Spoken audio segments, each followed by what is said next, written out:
Let's bring in Rich Eisen, host of NFL Game Day Morning, the Rich Eisen Show on DirecTV's Audience Network. It follows this program.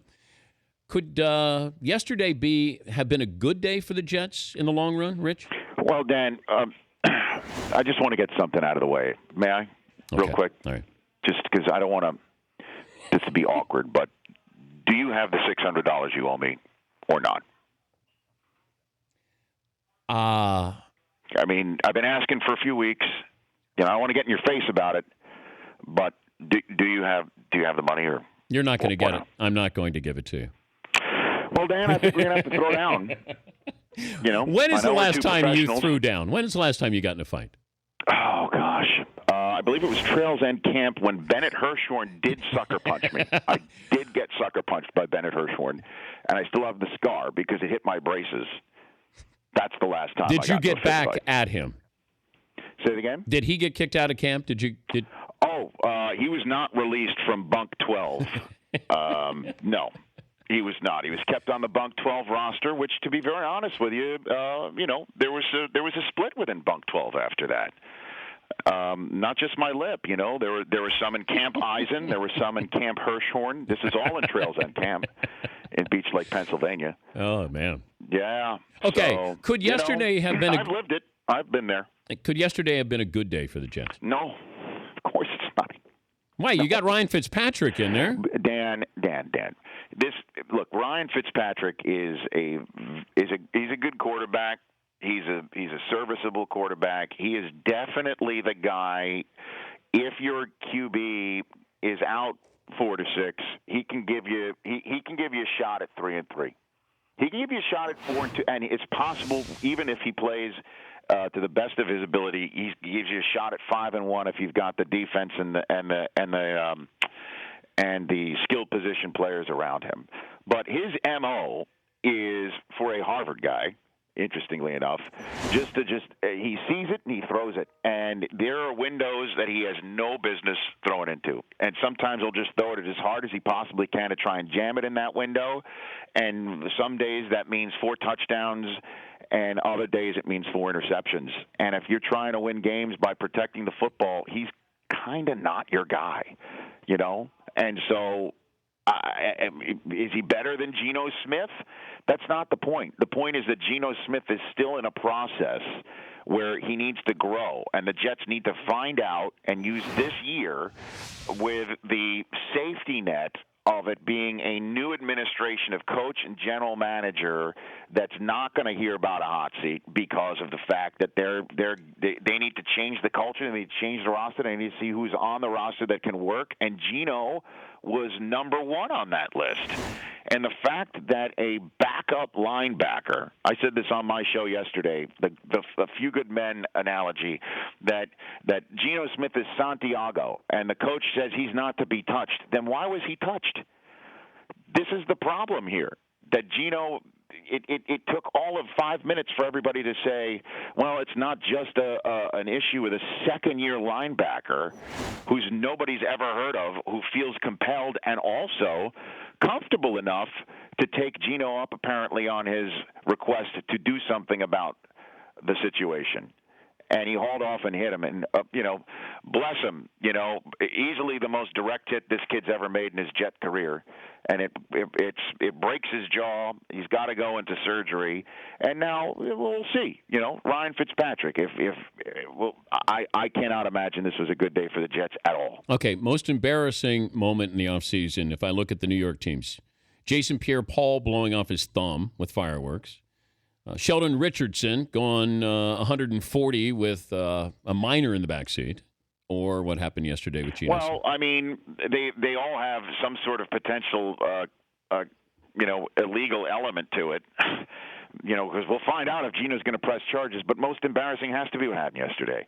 The other one they are embarrassing, but they're also dangerous and stupid. Yep. And dangerous to others, not just themselves. I mean, this is a locker room, man, where the first-string quarterback is supposed to be so respected and have such a control of the locker room and be the one in the room that everybody knows not to touch. Instead, there's an argument over a $600 debt with a second-year linebacker who's a backup. Well, what's going on? And how does that happen? which is all you need to know, is Darrelle Revis said it takes two to tango. That's all you need to hear. And that's a problem. So yesterday was a very bad day for the Jets because at least Geno, if it did take two to tango, and there are some people in the locker room thinking, what's going on with this guy? At least he may have had the opportunity to grow into the role. Now he doesn't, and it is entirely possible he never plays for the Jets again. Never plays again for them. What did you think of Hard Knocks last night?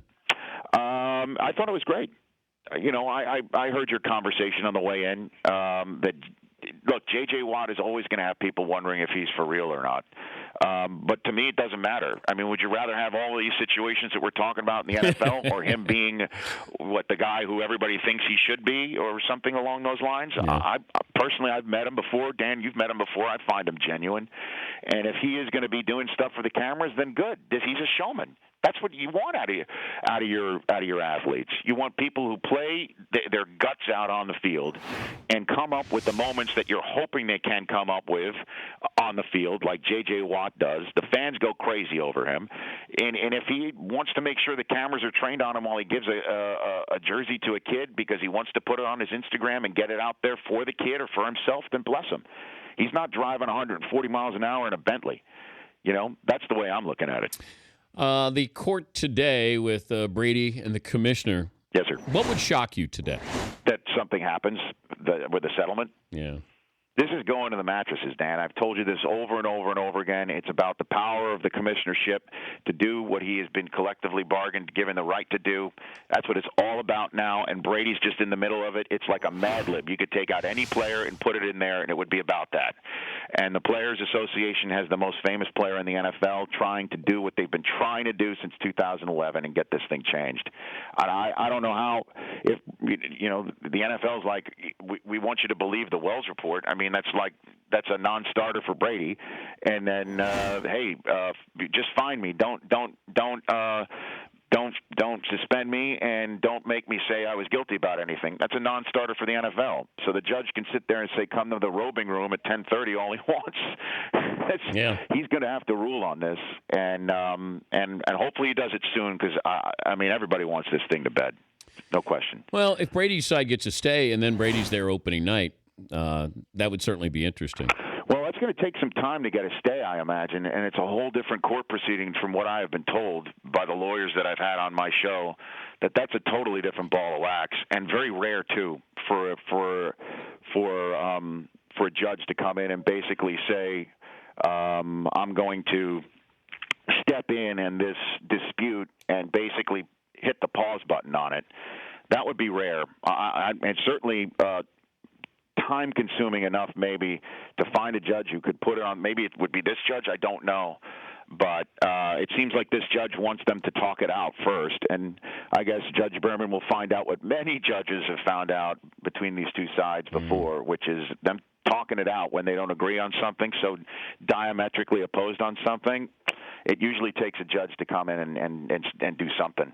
The Rich Eisen Show on DirecTV, the Audience Network channel, coming up at noon Eastern. Who's on today? On today's show, I've got Matt Forte of the Bears. Matt Barnes, formerly of the Clippers, will be in studio.